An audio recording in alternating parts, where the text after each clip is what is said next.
Guys. तो आज के क्लास में हम लोग क्लास 9th का एक्सरसाइज 2.1 के कुछ बेसिक कंसेप्ट पढ़ेंगे जो पॉलिनोमियल चैप्टर से रिलेटेड है। ठीक है, तो इसमें हम लोग पहले जानेंगे कि पॉलिनोमियल होता क्या है और इसके कुछ आइडेंटिटीज़ के बारे में जानेंगे और इनके कुछ टर्म्स को आइडेंटिफाई कैसे करते हैं, उन सब के बेसिक्स के बारे में पढ़ेंगे। और ये बहुत ही ज़्यादा क्लास इंपॉर्टेंट होने वाला है क्योंकि आप इसके बाद जितने भी क्वेश्चंस करेंगे इन कंसेप्ट के थ्रू ही करना पड़ेगा। ठीक है, तो हम आज की इस वीडियो को स्टार्ट करते हैं। ठीक है, सबसे पहले हम समझते हैं, पहले फर्स्ट इसमें यहाँ पे कुछ मैं कंसेप्ट को, जितने भी कंसेप्ट है सबको पॉइंट आउट कर रखा हूँ, उसे एक एक करके सेपरेट करके मैं इसको पहले डिस्क्राइब करूँगा। फर्स्ट हमारा है, फर्स्ट में आता है हमारा, सबसे पहले आता है कांस्टेंट। सबसे पहले हम जानेंगे कांस्टेंट होता क्या है।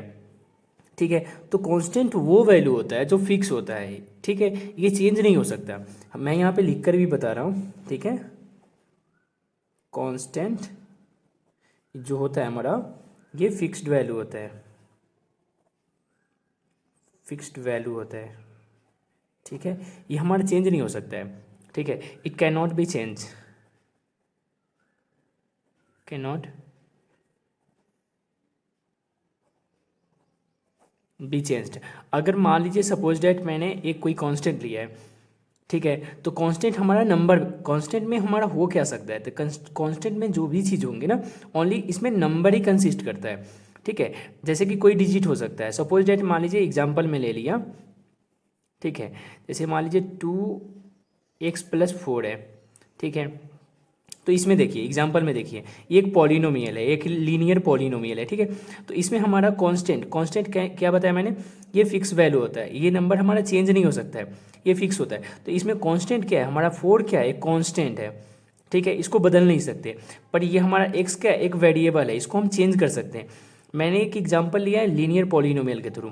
तो कांस्टेंट जो भी होता है एक नंबर ही होता है, जैसे कोई भी नंबर हो सकता है, यहाँ पे 4 हो सकता है, 3 हो सकता है, 10 हो सकता है, कुछ भी ले सकते हैं। तो कांस्टेंट, जब भी बात कांस्टेंट की है तो हम लोग नंबर की बात करते हैं। कांस्टेंट का मीनिंग नंबर, और ये फिक्स वैल्यू होता है, ये कभी बदल नहीं सकता है। ठीक है, इसमें कोई भी ऐसे नंबर्स आए, कोई भी किसी भी linear polynomial, quadratic polynomial, cubic polynomial, अगर इन सारे नंबर, इन सारे पॉलिनोमियल में अगर कोई भी नंबर आ जाए ऐसे कि उसके साथ कोई भी XYZ नहीं लगा होना चाहिए। एक और चीज़ याद रखना है, इसके साथ ना अगर कांस्टेंट होगा ना, उन वैल्यू के साथ कोई भी, जैसे XYZ, ये सब चीज़ उसके साथ रिलेट नहीं करेगा, ओनली वो सिंगल ही नंबर ही होगा। जैसे मान लीजिए 2, मैंने फिर से बताया, 2 होगा, 4 हो सकता है, ठीक है, 10 हो सकता है, ये ओनली नंबर डिजिट ही होगा, इसके साथ कोई भी नंबर एग्जिस्ट नहीं करेगा। ठीक है, कोई भी और वेरिएबल इनके साथ रिलेट नहीं करेगा। ठीक है, कोई भी नंबर रिलेट नहीं करेगा, बार बार रिपीट कर रहा हूँ, इसके साथ कोई भी नंबर रिलेट नहीं करेगा। ठीक है, तो ओनली सिंगल डिजिट हो सकता है। ठीक है, तो ये सारे के सारे होंगे कांस्टेंट होंगे, जो कि फिक्स होता है। ठीक है, अब बात आती है हमारी वेरिएबल का। ठीक है, सेकेंड आता है वेरिएबल। देखिए, वेरिएबल होता है ना हमारा, सिंपल भाषा में बोलूँ तो A to Z, जितने A to Z होता है ये सारे के सारे वेरिएबल होते हैं। वेरिएबल में हम लोग ओनली लेटर्स भी ले सकते हैं, ऐसा जो चर मान, इसको हिंदी में बोलते हैं चर, ऐसा मान जो हमें बदल सकता है, बार बार चेंज कर सकें। ठीक है, x का वैल्यू YZ कुछ भी ले सकते हैं, ABCDEFG, A to Z में से हम कोई भी ले सकते हैं। ये सारे के सारे क्या होते हैं, वेरिएबल होते हैं। इसको हम चेंज भी होता है, ये चेंज भी हो सकता है, इट कैन बी चेंज। ठीक है, ये बदल सकता है, वेरिएबल हमारा बदल सकता है, लेकिन कांस्टेंट हमारा फिक्स होता है। जैसे हमारा देख लीजिए, यहाँ पे 2x+10 लिया, एक लीनियर पॉलिनोमियल लेकर फिर से समझा रहा हूँ। ठीक है, एग्जाम्पल में तो देखिए, यहाँ पे x के बदले हम y भी रख सकते हैं, तो यहाँ पे कुछ भी रखें, लेकिन हमारा x या y कोई ना, यहाँ पे हम x का वैल्यू अगर 1 भी रखते हैं, 2 भी रख सकते हैं, 3 भी रखेंगे, तो कुछ ना कुछ वैल्यू आएगा। ठीक है, कुछ ना कुछ नंबर आएंगे जो हमारा एक कांस्टेंट वैल्यू आएगा, आंसर आएगा, लेकिन ये लीनियर में एग्जिस्ट करेगा। लेकिन अगर मान लीजिए सपोज इसमें 2 वेरिएबल हो, x और y हो, ठीक है, तो इन दोनों के जगह पे, x और y के जगह पे हम कुछ भी चीज़ रख सकते हैं, YZ भी रख सकते हैं। ठीक है, लेकिन ये अगर मान लीजिए 10 है, 10 तो हमारा फिक्स है, 10 को हम 5 नहीं रख सकते, क्योंकि यहाँ पे अगर 5 रखेंगे तो पूरा वैल्यू ही, एक्सप्रेशन ही चेंज हो जाएगा, इसका आंसर भी अलग आ जाएगा। लेकिन x की जगह पर अगर y रखते हैं तो कोई फर्क नहीं पड़ेगा, हमारा x या y या फिर z कोई भी चीज़ का वैल्यू तो आएगा, लेकिन आंसर सिमिलर ही आएगा, हर एक कंडीशन में आंसर सेम ही आएगा। अगर यहाँ पे मान लीजिए सपोज दैट यहाँ पे 2x+10 है, ठीक है। अगर मैं यहाँ पे बोलूँ एक्स का वैल्यू निकालने के लिए, लीनियर पॉलिनोमियल है, अगर मैं बोलूँ यहाँ पे एक्स का वैल्यू निकालने के लिए तो कैसे निकालेंगे? हमारा 2x ये प्लस में तो इधर माइनस में आ जाएगा, ठीक है। ये कांस्टेंट था, हमारा कांस्टेंट था, इसमें एक्स वाई जेड नहीं लगा होता है, कांस्टेंट में एक्स वाई जेड कभी भी लगेगा नहीं, कांस्टेंट ओनली सिंगल होगा, उसके साथ कोई वेरिएबल का कम्बिनेशन नहीं होता है, ठीक है। वेरिएबल कहने का meaning X Y Z A to Z में से कोई भी चीज़ का कम्बिनेशन नहीं होगा, ठीक है। तो यहाँ पे हमारा 2 क्या है, मल्टीप्लाई में तो इधर आएगा तो डिवाइड में हो जाएगा, तो 10/2 माइनस 10/2 हो जाएगा, ये 5 टाइम्स में कट गया, तो x बराबर कितना आ गया, -5। तो हमारा ऐसे हमारा x का एक वेरिएबल है और एक 5 हमारा -5 क्या आ गया, कांस्टेंट। तो यहाँ पे x के बदले y भी हो सकता है, z भी लिख सकते हैं, तो यहाँ पे इससे कोई फर्क नहीं पड़ता है, हमारा वेरिएबल चेंज हो सकता है लेकिन कांस्टेंट वैल्यू चेंज कभी भी नहीं हो सकता। अगर यहाँ पे अगर x का वैल्यू अगर 6 रख देते हैं, सॉरी यहाँ पर अगर 10 के बदले 6 रख देंगे तो x का वैल्यू चेंज हो सकता है, तो यहाँ पे बहुत बड़ा इशूज हो सकता है। लेकिन हम लोग अगर x के बदले y z कुछ भी रख दें, a भी रख दें, तो हमारा उससे कोई फर्क नहीं पड़ेगा, वेरिएबल को चेंज हम लोग कितना भी चेंज कर सकते हैं, ठीक है। वैसे ही अगर मान लीजिए और भी कुछ बता रहा हूँ एग्जाम्पल में, जैसे देखिए 2y हो सकता है, 2y, ठीक है, और 3z, ये सारे के सारे इनके साथ में हम कोई भी नंबर ले सकते हैं, ठीक है। कोई भी नंबर के साथ हम वेरिएबल ले सकते हैं। जैसे कि देखिए एक और चीज़ मैं बता देता हूँ, जैसे देखिए यहाँ पे हमारा क्या है, y एक वेरिएबल है और इसके पहले है ना, यानी कि y में 2 से क्या हो रहा है, मल्टीप्लाई हो रहा है, तो ये 2 जो होता है हमारा, 2 जो है हमारा क्या है, कोएफिशिएंट है, ठीक है, ठीक है। ये कोएफिशिएंट होता है क्या, मैं फिर से बता देता हूँ, ठीक है। कोएफिशिएंट होता है जो हमारा वेरिएबल होता है ना, उनसे जस्ट पहले होता है, यानी मल्टीपल ऑफ वेरिएबल, यानी कि जो मल्टीपल होगा वेरिएबल का, जो मल्टीपल होगा ना बिफोर द वेरिएबल, यानी वेरिएबल के पहले जो होता है ना, वो हमारा क्या होता है, कोएफिशिएंट होता है। और भी चीज़ बता देता हूँ, जैसे मान लीजिए 3y हो गया, ठीक है, तो ये हमारा क्या है, ये तो हमारा वेरिएबल है, ठीक है, और हमारा 3 क्या है, कोएफिशिएंट है, यानी कि इससे पहले है, यानी जो मल्टीप्लाई में हो रहा हो, और ये हमेशा इससे मल्टीपल ही होगा, ठीक है। तो ये हमारा क्या होगा, कोएफिशिएंट हो जाएगा इस तरह से, ठीक है, ये कोएफिशिएंट हो गया। जैसे मान लीजिए x है, ओनली x भी है, तो x हमारा क्या है, एक x तो हमारा वेरिएबल है, लेकिन अगर मैं बोलूँ what is the coefficient of x, यानी x का कोएफिशिएंट कितना हो सकता है, तो x का कोएफिशिएंट कितना होगा, 1 होगा। क्यों, क्योंकि इसके पहले हमारा कुछ तो छिपा होता है, अगर कुछ नहीं दिया होता यानी 1 छिपा होता है, तो 1x है, तो ठीक है, तो हमारा जो 1 है हमारा क्या होगा, कोएफिशिएंट होगा। लेकिन 2 अगर x लिखा हुआ है तो x से पहले क्या है, 2 है, यानी 2 से हमें x में क्या हो रहा है, 2 से मल्टीप्लाई हो रहा है, तो इसका कोएफिशिएंट क्या होगा, हमारा 2 होगा, ठीक है, यानी बिफोर द वेरिएबल होता है, ठीक है। ये चीज़ क्लियर हो चुका है। अब हमें नेक्स्ट टॉपिक में करना है अलजेब्रिक एक्सप्रेशन एंड पॉलिनोमियल क्या होता है, ठीक है। अलजेब्रिक एक्सप्रेशन को और पॉलिनोमियल को डिस्क्राइब करेंगे नेक्स्ट पेज में, ठीक है। तो थर्ड पॉइंट में आता है हमारा AE, ठीक है, अलजेब्रिक एक्सप्रेशन, यहाँ पे लिख भी देता हूँ, अलजेब्रिक एक्सप्रेशन। देखिए अलजेब्रिक एक्सप्रेशन क्या होता है, पहले ये जान लेते हैं। अलजेब्रिक एक्सप्रेशन होता है जिसमें constant, variable and some operators का ना, ऑपरेशंस का उसमें कम्बिनेशन होता है। जैसे कि उसमें जैसे मान लीजिए कोई, मैंने क्या बताया कि कोई कांस्टेंट होगा और वेरिएबल होगा, और इसमें दो ये कांस्टेंट और वेरिएबल में क्या होगा, इन दोनों का ऑपरेशन होगा। ऑपरेशन यानी लाइक में एडिशन भी हो सकता है, सब्ट्रैक्शन हो सकता है, इन जो शेड्यूल होगा इन्हीं को हम लोग क्या कहते हैं, अलजेब्रिक एक्सप्रेशन कहते हैं, ठीक है। जैसे कि एक एग्जांपल में दिखाता हूँ मैं, जैसे देखिए 2x + 10, ठीक है, तो ये हमारा क्या है, लीनियर पॉलिनोमियल है, और ये क्या है, हमारा अलजेब्रिक एक्सप्रेशन भी हो सकता है। कैसे, देखिए हमारा इसमें हमारा क्या है, एक वेरिएबल भी है, कोएफिशिएंट भी है और कांस्टेंट भी है, और इनके बीच में क्या किया जा रहा है, हमारा कुछ ऑपरेशन भी हो रहा है, एडिशन का हो रहा है, यानी कि दो अलग अलग टर्म में डिवाइड हो रहा है, ठीक है। दो टर्म में डिवाइड कर करके हमें क्या कर रहा है, दो टर्म के कम्बिनेशन से हमारा क्या बन रहा है, अलजेब्रिक एक्सप्रेशन बन रहा है। तो वैसे अगर कोई भी दो टर्म को अगर हम ऐड कर रहे हैं या सब्ट्रैक्ट कर रहे हैं तो हमारा क्या बनेगा, अलजेब्रिक एक्सप्रेशन बनेगा, ठीक है। ये चीज़ ध्यान रखना है, ठीक है। इसमें यानी कांस्टेंट और वेरिएबल को मिला करके जो हमारा जो टर्म बनता है वो हमारा क्या बनेगा, अलजेब्रिक एक्सप्रेशन बनेगा। इसे मैं फिर से बता दे रहा हूँ, देखिए यहाँ पे 3y + 2x + 10, ये भी हमारा क्या है, अलजेब्रिक एक्सप्रेशन है, ठीक है। 2x² + 10y + 14। ये भी क्या है हमारा अलजेब्रिक एक्सप्रेशन है, क्योंकि इसमें हमारा क्या हो रहा है, देखिए कॉन्स्ट वेरिएबल है और इसमें कॉन्स्टेंट कोएफिशिएंट है, ठीक है, इसमें वेरिएबल है और कोएफिशिएंट है, और इन दोनों के बीच में क्या हो रहा है, ऐड हो रहा है, ठीक है, ऐड का ऑपरेशन हो रहा है, और लास्ट में क्या है, कांस्टेंट है। तो ये सारे टर्म्स से मिल करके हमारा क्या बन रहा है, अलजेब्रिक एक्सप्रेशन बन रहा है। इस तरह से क्लियर हो गया, यानी कि अलजेब्रिक एक्सप्रेशन में हमारा कांस्टेंट और वेरिएबल के कॉम्बिनेशन से जो भी चीज़ होगा, जो एक्सप्रेशन बनेगा, वो हमारा क्या कहलाएगा, अलजेब्रिक एक्सप्रेशन। और इसमें जो भी चीज़ ऐड भी हो सकता है, मल्टीप्लाई भी हो सकता है, डिवाइड भी हो सकता है। अलजेब्रिक एक्सप्रेशन में कुछ भी हो सकता है, जैसे देखिए 2x² इंटू एक्स, ये भी हमारा अलजेब्रिक एक्सप्रेशन है, ये 2x³ हो जाएगा, ठीक है, ये भी अलजेब्रिक एक्सप्रेशन है, ठीक है, लेकिन इनके आइडेंटिटी अलग अलग होते हैं, ठीक है, ये चीज़ ध्यान रखना है। अब हम लोग नेक्स्ट करते हैं, इसी का नेक्स्ट टॉपिक करते हैं पॉलिनोमियल। पॉलिनोमियल क्या होता है, देखिए पॉलिनोमियल एक ऐसा टर्म होता है जिसमें हम, देखिए इसमें भी हमारा क्या होता है, combination of constant and variable. इसमें भी हमें क्या होता है, पॉलिनोमियल में भी होता है combination of constant and variable, यानी वेरिएबल और कांस्टेंट का कॉम्बिनेशन हो, वो हमारा पॉलिनोमियल होगा, ठीक है। यानी कॉम्बिनेशन ऑफ, सिंपल लिख सकते हैं, कॉम्बिनेशन ऑफ कांस्टेंट एंड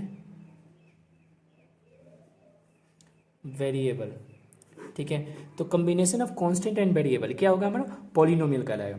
अब देखिए एग्जांपल में क्लियर कर रहा हूँ मैं, देखिए एग्जांपल में क्या होगा, जैसे देखिए कॉम्बिनेशन ऑफ कांस्टेंट, फिर से बता रहा हूँ, 2x प्लस 14, ये देखिए लीनियर पॉलिनोमियल है। अब हमारा क्या है, इसमें कॉम्बिनेशन ऑफ कांस्टेंट, देखिए कांस्टेंट टर्म ये है, ये हमारा क्या है, ये हमारा वेरिएबल है, ये हमारा क्या है, कोएफिशिएंट है। तो इन सारे कॉम्बिनेशन से जो हमारा बनेगा, जो टर्म बनेगा, वो भी हमारा क्या होगा, पॉलिनोमियल कहलाएगा, ठीक है। अब देखिए 2x² प्लस 4y प्लस 13, ये भी हमारा पॉलिनोमियल है। यानी कि ऐसे जितने भी टर्म बनेंगे, चाहे स्क्वायर में हो, फिर y, कितने भी वेरिएबल्स उसको उसमें मिला दे और कांस्टेंट मिला दे, लेकिन उनका ऑपरेशन होना चाहिए, या तो ऐड सब्ट्रैक्ट कुछ भी चीज़ हो रहा हो, तो उन सब के कॉम्बिनेशन से जो सिस्टम बनता है हमारा क्या कहलाएगा, पॉलिनोमियल कहलाएगा, ठीक है। लेकिन इसमें भी कुछ चीज़ें होते हैं, जैसे पॉलिनोमियल में भी हमारा देखते हैं नेक्स्ट टॉपिक, ठीक है। पॉलिनोमियल में भी बहुत सारी चीज़ें आते हैं, इनके टाइप्स भी होते हैं, उनको भी अभी डिस्क्राइब करूंगा।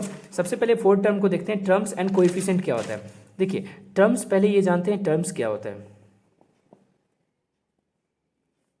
नेक्स्ट टॉपिक आ रहा है हमारा टर्म्स। देखिए टर्म्स का अर्थ होता है बांटा हुआ, डिवाइड किया हुआ, किसी भी सिस्टम, मतलब कि कोई भी पॉलिनोमियल है, ठीक है, उसको 2-3 टर्म में अगर डिवाइड कर दिया जा रहा है, ठीक है, तो हमारा कहलाता है टर्म्स। जैसे मान लीजिए सपोज डैट उनको कोई भी अलजेब्रिक एक्सप्रेशन को अगर छोटे छोटे टर्म में डिवाइड करके उनको एक जगह पे ऐड कर देंगे, तो क्या बन जाएगा, वो पॉलिनोमियल या फिर पॉलिनोमियल एक्सप्रेशन बन सकता है, ठीक है, या फिर अलजेब्रिक एक्सप्रेशन बन सकता है, ठीक है। तो हम जैसे यहाँ पे क्या करते हैं, यहाँ पे देखिए जैसे 2x² plus 4x plus 10y plus 14, तो देखिए यहाँ पर हमारा क्या है, एक टर्म्स है, ये एक टर्म है, ये टर्म्स हो गया, ये 2 टर्म्स, 3 टर्म्स, 4 टर्म, ये सारे के सारे क्या है, डिफरेंट डिफरेंट टर्म है, ठीक है। ये 4x² है, यहाँ पे x है, x के पावर 1 छिपा हुआ है, यहाँ पे भी ये अलग वेरिएबल है, ये भी अलग एक टर्म्स है, और 14 हमारा कांस्टेंट ही है जो फिक्स है, इसके साथ हमारा कोई भी वेरिएबल नहीं लगता है, कांस्टेंट के साथ कोई भी वेरिएबल नहीं लगता। तो ये सब सारे कितने टर्म्स है, तो इसमें कितने टर्म्स हो गए, 1 2 3 4, तो इसमें 4 टर्म्स हो गए, ठीक है। तो ऐसे ही हमें चेक करना होता है कि टर्म्स हमारे कितने हैं और कौन कौन से टर्म है। जैसे यहाँ पर देखिए 2x² प्लस 4 है, तो ये भी टर्म्स है, एक टर्म्स 2 टर्म्स, तो इसमें भी कितने टर्म्स हो गए, 2 टर्म्स। इसको सेपरेट किया जाता है प्लस माइनस के साथ, इसको सेपरेट किया जाता है, टर्म्स को हम प्लस माइनस के साथ में सेपरेट कर सकते हैं। अब नेक्स्ट आता है इसी में कोएफिशिएंट। कोएफिशिएंट तो मैं आपको पहले ही समझा चुका हूँ। कोएफिशिएंट होता है जो बिफोर द वेरिएबल होता है। कोएफिशिएंट जो होता है हमारा, फिर से बता देता हूँ, कोएफिशिएंट होता है हमारा बिफोर द वेरिएबल, यानी कोएफिशिएंट होगा हमारा वेरिएबल से पहले का जो टर्म होता है वो हमारा क्या होता है, कोएफिशिएंट। फॉर एग्जांपल में देखिए, फॉर एग्जांपल में जैसे देखिए 2x², तो 2x² में x² क्या है, हमारा वेरिएबल है, और ये क्या है, हमारा कोएफिशिएंट है, तो ये हमारा x² हो गया हमारा वेरिएबल, और कोएफिशिएंट क्या हो गया,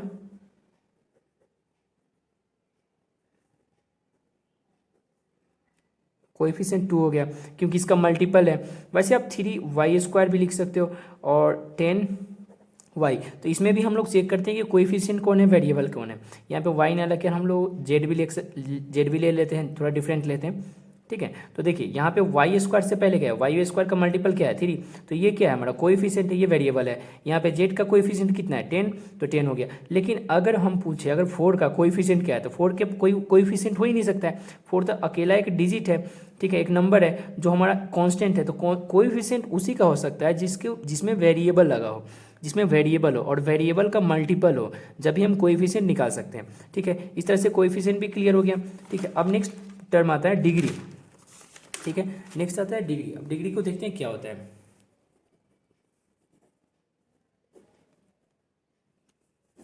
देखिए डिग्री जो होता है ना, हमारा हाईएस्ट पावर ऑफ पॉलिनोमियल होता है, यानी कि जो भी पॉलिनोमियल है ना उसका जो हाईएस्ट पावर होगा ना उसी को कहते हैं डिग्री। जैसे मान लीजिए सपोज डैट, इसे देखिए 2y⁴ plus 10x³ plus 10y plus 24।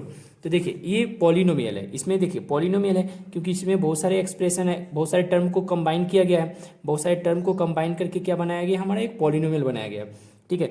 तो इस पॉलिनोमियल में क्या है हमारा, देखिए हम इसमें चेक करेंगे इसका डिग्री क्या है, ठीक है। तो डिग्री का मीन्स होता है हाईएस्ट पावर, ठीक है, पावर या फिर हाईएस्ट एक्सपोनेंट उसका क्या होगा। तो इसमें देखिए हाईएस्ट पावर किसका है, पावर यानी सबसे ऊपर, यानी वेरिएबल के ऊपर होगा, कभी भी होगा पावर की बात होगी, डिग्री की बात होगी। तो इसमें वेरिएबल के ऊपर देखते हैं, वेरिएबल क्या है हमारा, y है, x है, y है, यही सब है वेरिएबल।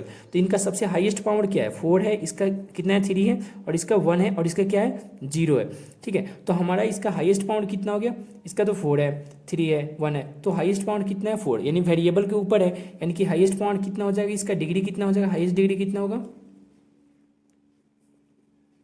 हाईएस्ट डिग्री हमारा होगा 4, ठीक है। इसका हाईएस्ट डिग्री कितना हो जाएगा हमारा 4। इस तरह से हम लोग डिग्री को पता कर सकते हैं। कोई भी पॉलिनोमियल के ऊपर जो सबसे हाईएस्ट पावर होगा ना, हाईएस्ट एक्सपोनेंट होगा, उसी को कहते हैं डिग्री, ठीक है। जो भी पावर होगा उसी को कहेंगे डिग्री। जैसे मान लीजिए यहाँ पे हमें कोई क्वेश्चन बोला, ठीक है, बोला कि जिसका एक कोई ऐसा पॉलिनोमियल लिखो, ठीक है, एक ऐसा पॉलिनोमियल लिखो जिसका हाईएस्ट डिग्री कितना होना चाहिए 100। तो मैं एक एग्जांपल में देखिए एक ऐसा पॉलिनोमियल लिखना है जिसका हाईएस्ट पावर कितना होना चाहिए 100। तो पॉलिनोमियल तो कोई भी एक टर्म का भी हो सकता है, दो टर्म का, 3 टर्म का, कितना भी टर्म का लिख सकते हैं पॉलिनोमियल, ठीक है। तो मैं क्या करता हूँ यहाँ पे, इसका डिग्री कह रहा है 100, तो मैंने एक्स ले लिया, और डिग्री किस पे लिखते हैं, हमारा जो भी डिग्री होगा हमारा वेरिएबल के ऊपर ही होगा। तो मैंने एक वेरिएबल ले लिया और इसके ऊपर पावर में 100 दे दिया, हो गया हमारा हाईएस्ट डिग्री 100। वेरिएबल के ऊपर लिखना था, हाईएस्ट डिग्री एक मुझे एक्सप्लेन करना था, कर दिया मैंने। क्योंकि वेरिएबल के ऊपर हम क्या कर सकते हैं, हाईएस्ट जो भी डिग्री बोलेगा उस पर हम लिख सकते हैं। जैसे कि एक और चीज़ बोल रहा है कि एक डिग्री लेना है, कोई भी पॉलिनोमियल के पावर में हमें डिग्री लेना है 24। तो पॉलिनोमियल के पावर में डिग्री में आप कुछ भी ले सकते हैं। अब अगर आप इसमें पॉलिनोमियल्स के भी टाइप होंगे उसको मैं डिस्क्राइब करूंगा, अभी बताऊंगा कौन कौन से पॉलिनोमियल्स होते हैं, ठीक है। तो इसमें अभी तो हम सिंगल पे लेते हैं। जैसे मान लीजिए मैंने ए ले लिया, ए के पावर 24, ठीक है। तो ए के पावर 24 है हमारा, ये क्या है, इसका हाईएस्ट डिग्री, ए हमारा एक वेरिएबल है, इसका क्या हाईएस्ट डिग्री कितना हो गया 24 हो गया। ऐसे ही लिख सकते हैं हम, किसी वेरिएबल के ऊपर ही हम डिग्री को लिख सकते हैं, हाईएस्ट डिग्री को। इस तरह से हमें डिग्री अच्छे से क्लियर हो गया। अब हम करते हैं नेक्स्ट पॉइंट को करते हैं। डिग्री हो गया। अब classification based on the term and degree. हम लोग पहले एक और चीज़ पढ़ते हैं, हमारा टर्म कौन कौन से होते हैं, ठीक है, और डिग्री कौन कौन से होते हैं, ठीक है, कैसे कैसे टाइप्स उनके डिग्री, टर्म के डिग्री के अकॉर्डिंग हम लोग कौन कौन से उनके टर्म, मतलब कि कौन कौन से पॉलिनोमियल्स होते हैं, ये सब पहले जानते हैं, ठीक है। तो देखिए सबसे पहले हम लोग पढ़ते हैं कि types of polynomial. Types of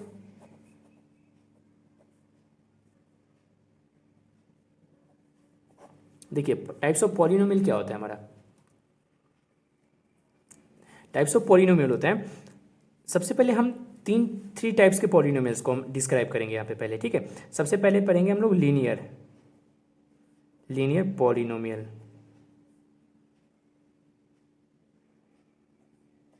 ठीक है, लीनियर पॉलिनोमियल। तो देखिए पहले लीनियर पॉलिनोमियल क्या होता है, जिनका हाईएस्ट डिग्री होगा ना हमारा 1 होगा।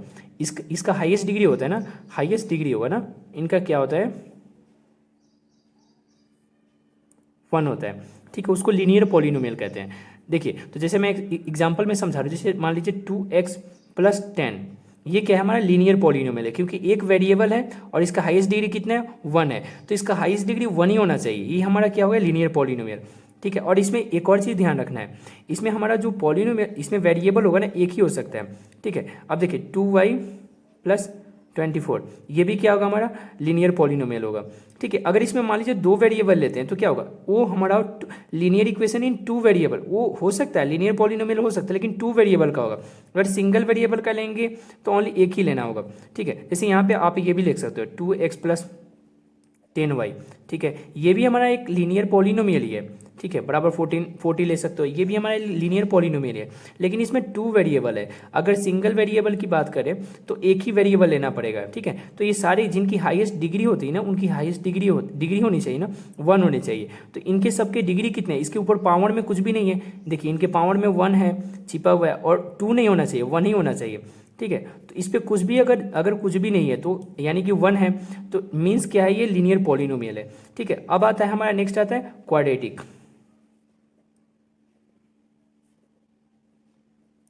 पॉलिनोमियल। देखिए क्वाड्रेटिक पॉलिनोमियल का हाईएस्ट डिग्री होता है ना,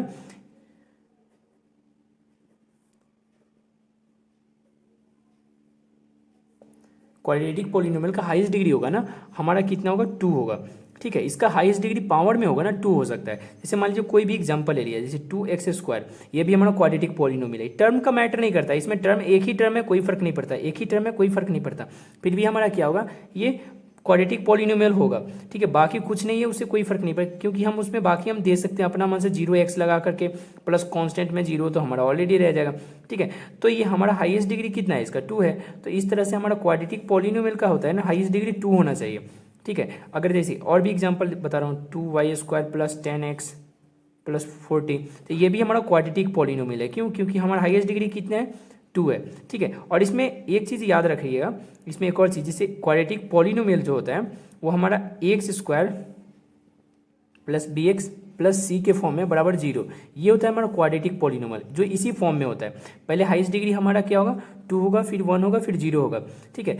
लास्ट में कांस्टेंट टर्म होता है, ठीक है। तो हमारा इंक्रीजिंग ऑर्डर में हो सकता है या तो डिक्रीजिंग ऑर्डर में हो सकता है, ठीक है। पॉलिनोमियल हमेशा ऐसे लिखते हैं डिक्रीजिंग ऑर्डर में ही है, सबसे पहले हाईएस्ट डिग्री होगा, फिर उसके बाद क्या होगा, उसके बाद हमारा हो सकता है, उसके बाद हाईएस्ट डिग्री में सबसे पहले ज़्यादा होगा, उसके बाद उससे छोटा होगा, उससे छोटा, ऐसे करके हो सकता है। हाँ ऐसा भी हो सकता है 1 भी हो सकता है, 2 भी हो सकता है, लेकिन उसमें क्वाड्रेटिक पॉलिनोमियल होगा, आगे पीछे भी हो सकता है, कोई फर्क नहीं पड़ेगा, पर उसको अरेंज करके हम लोग ऐसे ही बनाना होता है, ठीक है। अरेंज कर लीजिएगा तो काफ़ी बेहतर होगा, ठीक है। जैसे एक और मैं एग्जाम्पल दे रहा हूँ 3a² + 4a + 10, ठीक है। ये भी क्वाड्रेटिक पॉलिनोमियल है, क्योंकि इसमें हाईएस्ट डिग्री कितना है हमारा 2 ही है, ठीक है। इसका हाईएस्ट डिग्री मैक्सिमम 2 ही होना चाहिए, जब भी होगा वो क्वाड्रेटिक पॉलिनोमियल, ठीक है। अब एक और चीज़ समझा रहा हूँ, इसमें बहुत ही इंपॉर्टेंट है ये भी चीज़ जो बताने वाला हूँ, ठीक है। अब आता है हमारा क्यूबिक पॉलिनोमियल,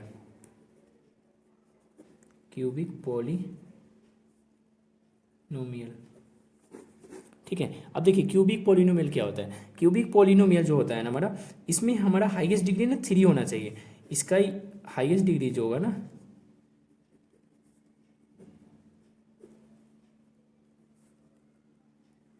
इसका हाईएस्ट डिग्री कितना होता है हमारा 3 होता है, ठीक है। अब इसको कैसे एक्सप्लेन करता हूँ, ठीक है। जैसे देखिए मान लीजिए कोई और क्यूबिक पॉलिनोमियल हमारा लिखते कैसे हैं, हमारा क्यूबिक पॉलिनोमियल होता है ax³ + bx² + cx + d = 0, हमारा क्यूबिक पॉलिनोमियल इस फॉर्म में लिखा जाता है, ठीक है। जहाँ पे a हमारा a b c d क्या होता है, एक कोएफिशिएंट होता है, ठीक है। a b c d हमारा क्या है, coefficient, and last is a d is a constant term होता है, ठीक है। तो देखिए ए बी सी हमारा क्या है, एक कोएफिशिएंट होता है, यानी वेरिएबल का क्या होता है, कोएफिशिएंट होता है। अब सब में वेरिएबल की देखिए यहाँ पे डिक्रीजिंग ऑर्डर में 3 के बाद 2 है, फिर 1 है, फिर 0 है, तो इसी फॉर्म में होगा।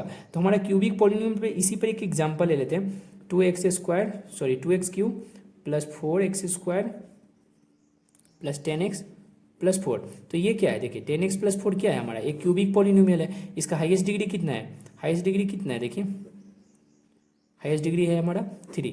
तो इस तरह से हमारा क्यूबिक पॉलिनोमियल भी क्लियर होता है। ऐसे ही आप बहुत सारे एग्जांपल देख सकते हो जिनका हाईएस्ट डिग्री अगर 3 हो तो उसको पहचान कर आप बता सकते हैं क्यूबिक पॉलिनोमियल है, ठीक है। अब इसके बाद आता है क्या, हमारा 3 टर्म होते हैं, कैसे कैसे टर्म कैसे कैसे टाइप्स के होते हैं, देखिए टाइप्स ऑफ टर्म।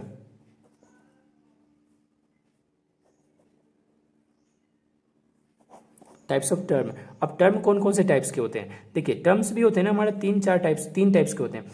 सबसे फर्स्ट टर्म होता है हमारा मोनोमियल होता है,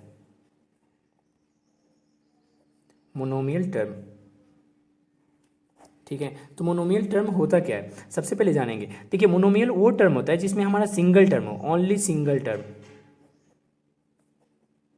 ठीक है, सिंगल टर्म, ये अकेला होगा। मोनोमियल टर्म होता है ना हमेशा अकेला ही होता है। से एग्जांपल में एक और चीज़ बता देता हूँ। एग्जांपल में देखिए 2x 4y², फिर 10z², ठीक है, 10y⁵। ऐसे ऐसे जितने भी टर्म होंगे ना सारे के सारे क्या होंगे, ये मोनोमियल टर्म होंगे जो सिंगल टर्म हो। देखिए ये सब सिंगल टर्म है, इनके साथ और कोई टर्म का कम्बिनेशन नहीं होना चाहिए। ठीक है, और इनके साथ कम्बिनेशन, देखिए इनके साथ कम्बिनेशन ऑफ वेरिएबल है और कांस्टेंट भी है, कोएफिशिएंट भी है। तो ये सब सारे ऐसे जो नंबर्स होंगे उन सबको क्या कहेंगे, सिंगल टर्म कहेंगे, और वो क्या होगा, मोनोमियल होगा। ठीक है, तो मोनोमियल में नंबर्स भी हो सकते हैं, ओनली नंबर्स भी हो सकते हैं। देखिए ऐसे 4 नंबर भी है, ये भी हमारा मोनोमियल ही है। कोई भी नंबर्स भी हो सकते हैं, उसमें ऐसा कोई जरूरत नहीं है कि वेरिएबल उसमें इंक्लूड होना चाहिए। वेरिएबल उसमें इंक्लूड नहीं है फिर भी वो हमारा हो सकता है। ठीक है, मोनोमियल टर्म हो सकता है। अब आता है नेक्स्ट आता है हमारा बाइनोमियल, बाइनोमियल टर्म। देखिए बाइनोमियल टर्म की जब भी बात होती है ना, तो इसमें हमारा बाइनोमियल में 2 टर्म की बात होती है, 2 टर्म की, 2 टर्म की बात होगी बाइनोमियल में। तो हम इसको कैसे जस्टिफाई करेंगे, डेट मीन्स देखिए हमारा एग्जांपल में ले रहे हैं 2y+10। तो देखिए एक टर्म ये हो गया, एक टर्म ये हो गया, तो 2 टर्म मिलाकर के हमारा क्या हो गया, बाइनोमियल बन गया। लेकिन हाँ इसमें एक वेरिएबल कांस्टेंट का कम्बिनेशन जरूर होना चाहिए। देखिए जैसे यहाँ पे एक वेरिएबल है, कोएफिशिएंट है, ठीक है, तो इनका कम्बिनेशन जरूर होना चाहिए जब भी हमारा बाइनोमियल होगा। ठीक है, अगर अदरवाइज अगर ऐसा नहीं लेंगे, जैसे मान लीजिए कोई दो, जैसे मैंने बताया था 4 इज कोई मोनोमियल एक टर्म है, जैसे मान लीजिए 10 ले लिया और 4 ले लिया, तो ये हमारा ना बाइनोमियल नहीं हो सकता है। क्योंकि बाइनोमियल में हमारा बाइनोमियल जो भी टर्म होगा ना उसमें कुछ ना कुछ उनके बीच में रिलेशन होना चाहिए, या तो प्लस या तो माइनस का रिलेशन होना चाहिए। तो हम प्लस अगर कर देंगे तो 10+4 कितना हो जाएगा, हमारा 14 हो जाएगा। तो इस तरह से हमारा एक क्या 14 क्या है, एक बाइनोमियल टर्म है। ठीक है, सॉरी मोनोमियल टर्म है। तो इस तरह से हमारा तो ये गलत हो जाएगा ना, हमारा ये बाइनोमियल तो होगा नहीं। तो वैसे इसमें ऐसा टर्म होना चाहिए जिनके बीच में रिलेशन बने तो थोड़ा डिफरेंट बने। ठीक है, अलग अलग का रिलेशन हो। ठीक है, जैसे मान लीजिए देखिए 2x+4y हो गया, तो देखिए 2x+4y, इसमें भी क्या है हमारा 2 टर्म है, तो ये भी हमारा क्या है, बाइनोमियल है। ऐसा भी हो सकता है 2x² + 10y, ये भी हमारा क्या है, बाइनोमियल टर्म है। ठीक है, तो ये बाइनोमियल टर्म में 2 टर्म हो सकते हैं, या तो कोएफिशिएंट के साथ इंक्लूड होना चाहिए, कोई ना कोई तो एक टर्म तो कोएफिशिएंट के साथ इंक्लूड होना चाहिए। देखिए यहाँ पे ये भी एक तो इंक्लूड है, coefficient variable with a coefficient है। अगर दोनों को नंबर लेंगे और दोनों को अगर रिलेट करेंगे एक दूसरे से, ठीक है, तो उनके साथ ना कोई तो ऑपरेशन होगा, या तो ऐड या तो माइनस होगा, और वो सोल्व होकर सिंगल नंबर आ जाएगा। तो वो ऐसे नंबर को बाइनोमियल नहीं कह सकते। उनके बीच में ऐसा रिलेशन होना चाहिए कि उनको सोल्व करने के बाद भी वो दोनों अलग अलग ही रहे। ठीक है, सेपरेट ही, अलग अलग 2 ही टर्म में रहे, तो वही होगा बाइनोमियल। ठीक है, जैसे कि आपको ये एग्जाम्पल में अच्छे से समझ में आ गया होगा। अब आता है हमारा ट्राइनोमियल। ठीक है, ट्राइनोमियल टर्म। ठीक है, ट्राइनोमियल में देखिए, ट्राइनोमियल में आप इस नाम से ही समझ सकते हैं, ट्राइनोमियल में 3 टर्म की बात होती है, 3 टर्म। ठीक है, जिसमें 3 टर्म की बात करें वो क्या होगा, हमारा ट्राइनोमियल होगा। अब इसको कैसे समझेंगे, जैसे देखिए इसमें 3 टर्म की बात होगी, जैसे 3y हो गया +10x हो गया +10 हो गया। ठीक है, तो देखिए 3 टर्म है, लेकिन 3 डिफरेंट टर्म लिए हैं, एक y लिया फिर x लिया फिर 10। अगर मान लीजिए दोनों को y ले लेता तब तो हमारा ऐड हो जाता, 3y और +4y 7y हो जाता। तो इस तरह से हमारा क्या होता है, बाइनोमियल हो जाता है। इसलिए हमें डिफरेंट टर्म से मिल करके हमारा क्या होना चाहिए, 3 अलग अलग टर्म होना चाहिए, जब ही जाके बनेगा। जैसे देखिए अनलाइक टर्म होना चाहिए, 3y² +10x² +4 10। अगर ऐसा है कोई टर्म तो ये हमारा क्या होगा, ट्राइनोमियल होगा। ठीक है, ऐसे 3 डिफरेंट टर्म हो, ठीक, अनलाइक जितने भी अनलाइक टर्म को मिला के, 3 अनलाइक टर्म को मिला करके अगर हमारा 3 टर्म में आ रहा है कोई ट्राइनोमियल, ठीक है, तो हमारा वो जो टर्म होगा हमारा एक ट्राइनोमियल के फॉर्म में बन सकता है। से देखिए जैसे मैंने आपको एग्जांपल में बता दिया। ठीक है, इस पे आप 10y² 13y² +10y +20, ठीक है, ये भी ट्राइनोमियल बन सकता है। ठीक है, क्योंकि 1 2 3 3 टर्म है, तो जिसमें 3 टर्म हो उसको हम लोग क्या कह सकते हैं, ट्राइनोमियल। देखिए 1 टर्म 2 टर्म 3 टर्म, ठीक है, इन 3 टर्म से मिलकर बना हुआ है, इसमें 2 ऑपरेशन हो रहा है, दोनों प्लस में हो रहा है, ठीक है। तो और अनलाइक टर्म है, इन दोनों को एक साथ हम कर नहीं सकते, इन दोनों तीनों को एक साथ सोल्व नहीं कर सकते, ऐड भी नहीं कर सकते, तो ऐसे टर्म को हम लोग क्या कहेंगे, ट्राइनोमियल कहेंगे, ठीक है। तो गाइज इस तरह से हमारा पूरा ये पॉलिनोमियल इस चैप्टर में इसमें पूरा क्लियर कर चुका हूँ। अब हम लोग नेक्स्ट जो वीडियो में करेंगे पूरा एक्सरसाइज करेंगे 2.1 को इस कंसेप्ट के थ्रू करेंगे। अब काफ़ी अच्छे से एक्सरसाइज भी क्लियर हो जाएगा, इसलिए अब हम लोग इस क्लास को ओवर करते हैं। Okay guys, thanks to all.